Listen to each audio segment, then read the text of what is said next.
Hello? Is this she? Listen, I've got a problem.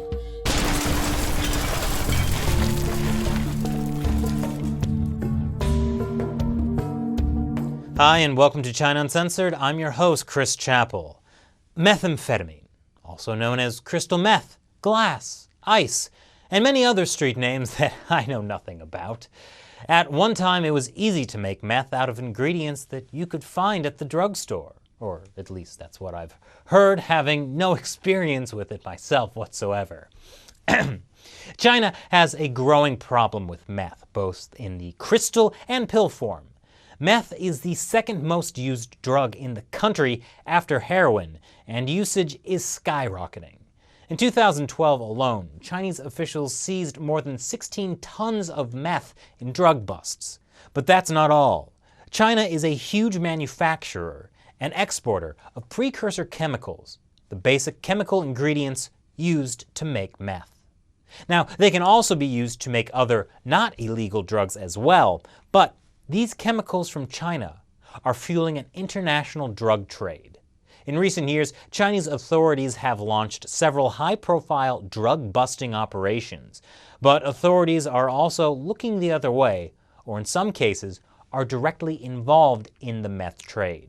Here are 11 ways that the Chinese Communist Party is breaking bad. 80% of the meth in the US is produced by Mexican drug cartels that are getting the basic ingredients from Chinese gangs known as triads. According to Carrie Patton, an expert on terrorism and intelligence, the Chinese Communist Party tries to maintain influence over these groups, which get their blessings from certain elements in the Chinese government. In 2011, the Mexican Navy seized shipments of almost 100 tons of basic meth ingredients. The shipments were coming from Shanghai. One single seized shipment from China to Belize in April 2012 contained enough ingredients to make $10 billion worth of meth. That shipment was meant for a Mexican drug cartel. In 2004, the United States began regulating the chemicals used to make meth, and there was a big drop in the number of meth labs in the United States. In 2007, the number of meth labs in the US began skyrocketing again, thanks to shipments of these chemicals from China to Mexico, which were then smuggled into the US. Between 2006 and 2012, Mexican drug wars fed by these Chinese shipments have claimed more than 60,000 lives, according to Human Rights Watch.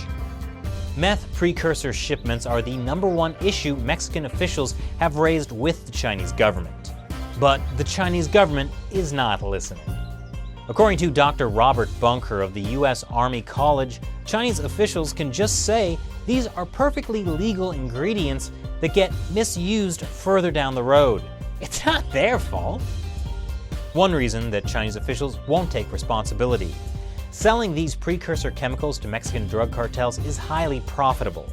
After all, these Chinese companies were only selling ingredients, not actual meth. It's like if you sell enriched uranium to a country and they end up making a nuclear warhead, is that really your fault? And those profits feed back into the Chinese economy. In 2008, local governments in Guangdong province were encouraging farmers to grow ma huang, promising these farmers a more than 64% return in profit. Ma huang, also known as Ephedra sinica, is a common herb in Chinese medicine. It's also a natural source of ephedrine, one of the precursor chemicals used to make meth. Chinese authorities now impose stricter rules about growing ma huang, and police have staged major drug raids of meth. But the precursor chemicals that can be sold to other countries are being left untouched. In Burma, China has been selling advanced weapons to an insurgent group, the largest military in the country, called the United Wa State. They gained control of a piece of land in the northeastern Shan state in the 90s, and according to Voice of America, turned it into one of Asia's largest methamphetamine production bases, and are considered the region's largest drug-dealing organization. Incidentally, most of the precursor chemicals for meth in Burma come from India and, you guessed it, China. How is China dealing with meth domestically? 3 words: Chinese meth village. In 2013, Chinese officials raided a village of 14,000 people in Guangdong province and seized 3 tons of meth and 23 tons of precursor chemicals. Among the people arrested were the village's Communist Party chief and deputy party chief. Apparently, the party chief was known as the area's biggest drug trafficker, and local police were protecting the village's drug operation. I guess it really does take a village to raise a homegrown synthetic drug industry. What do you think of this episode of China's meth industry? Are you hooked? Because I've been told I have an addictive personality. Thanks for watching this episode of China Uncensored. Check out the Facebook and Twitter page, links below, for more. Once again, I'm Chris Chappell. See you next time.